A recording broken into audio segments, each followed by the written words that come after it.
that all federal agents in Minneapolis are going to start wearing body cameras. I gotta catch, I'm sorry, I'm listening. That's okay. I'll start over. Okay. Okay, so do you agree with lawmakers, including Senator Johnson, who say changes need to be made in how federal agents operate in cities where immigration enforcement is occurring? I know Kristi Noem has said that agents are going to start wearing body cameras in Minneapolis. It'll be expanded nationwide as funding is available. What else do you want to see? I think there's always room for improvement in anything that we do, and I think Secretary Noem, in talking about body cameras, and we provided the funding for body cameras, and those are going to be implemented, and just continuing to find best practices and making sure that they have the tools that they need in order to do their law enforcement. It's important to know, though, that local law enforcement and local politicians also need to support federal law enforcement, and that's the problem that we're dealing with in Minnesota. We have local law enforcement, politicians saying how bad ICE is, not giving them the support that they need and that they had during the Obama administration when Obama deported millions of people without incident, without protest. What do you make of Tom Homan's presence on the ground in Minneapolis now? Well, Tom Homan's a professional and was involved with immigration and custom enforcement for a long time, and is very good at what he does. The American people have made it clear that they want criminal, illegal aliens deported out of our country. We need to let Tom Homan and the great people at Immigration Custom Enforcement do their job, and I think we're going to continue to see results. But again, we need reinforcement and support from local police.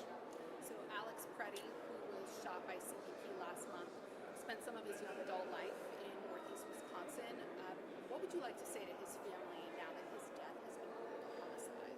Well, that was a tragedy, no question. My thoughts and prayers go out to his family, and I think it is important that the temperature continues to come down, and we provide support for law enforcement so that they can do their job, so that nobody's at risk, the public or law enforcement.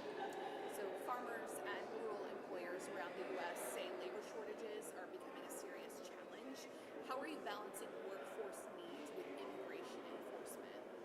Well, I think everyone agrees that criminal, illegal aliens must be apprehended, turned over to federal law enforcement, and deported out of our country. Again, these are practices that, President Obama deported millions of people, and again, that's what people want. So, no question, we need to continue to find ways for the workforce, and we're doing things like with work requirements for Medicaid and work requirements for supplemental nutrition, and we'll definitely continue to work with the folks in the agriculture community. I want to ask about SNAP. Why do you think the new SNAP work requirements are necessary, and are you concerned that people will lose their benefits? Well, Supplemental Nutrition Assistance Program already had work requirements for able-bodied adults without dependents.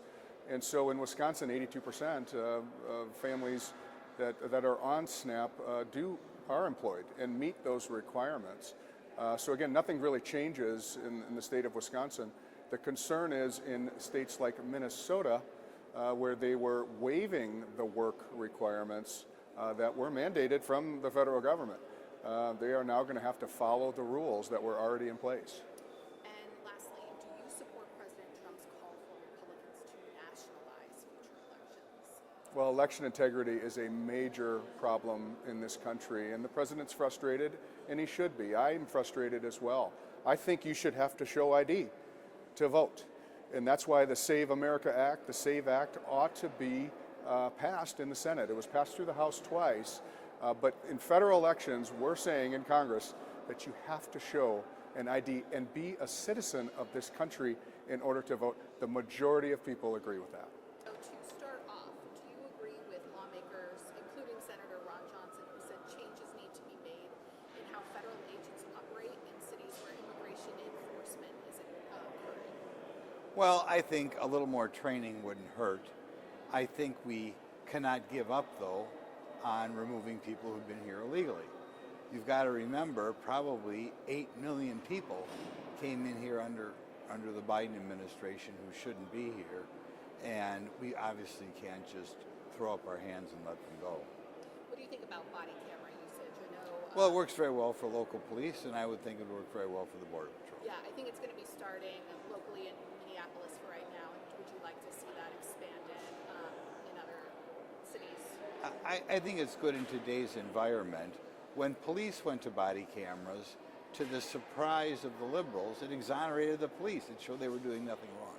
And I have a feeling if we went with body cameras for the Border Patrol or ICE, it'd probably be the same thing.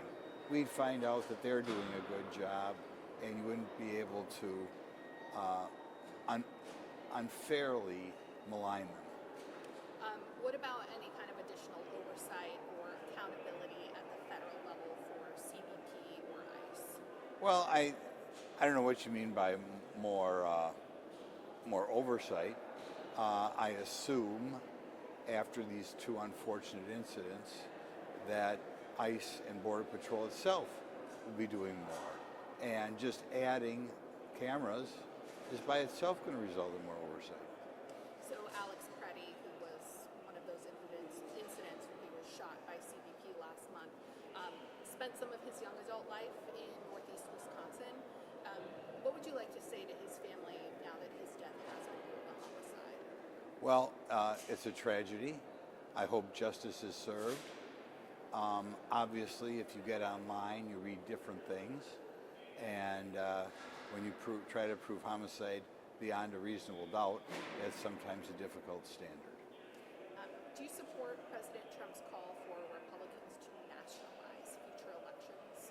Well, we have a big problem. And for example, the state of Washington, they just mail ballots to everybody. You know, it's an invitation to cheating. I think it's something they're considering doing in other states, I think Nevada. And it's hard to have confidence in national elections when you do have states just mailing out ballots to anybody. So I certainly sympathize with President Trump. Do you want to see any nationalization of elections then? I'm sorry. Do you want to see elections nationalized, though, in the way that he's calling for them to be? Well, I don't know what the details are exactly. Like I said, I think there's a lot of questions about integrity of elections, and when you mail ballots to everybody under the sun, a lot of people are going to be suspicious. I think it's also unusual in today's world that unlike many other countries, there are some states here that don't require photo ID, which is another invitation to cheating. Moving on to SNAP. Why do you think the new SNAP work requirements are necessary, and are you concerned that people will lose their benefits? Well, if people lose their benefits, it's because they're either not working or not doing enough volunteer work. I think we have many other places where they can pick up the slack if that happens, right? I think all across the board, we ought to be giving more responsibility to the states, including requiring the states to pay for a decent share of those benefits. One of the big problems in all the crookedness in Minnesota is it was just the federal government's money they were wasting.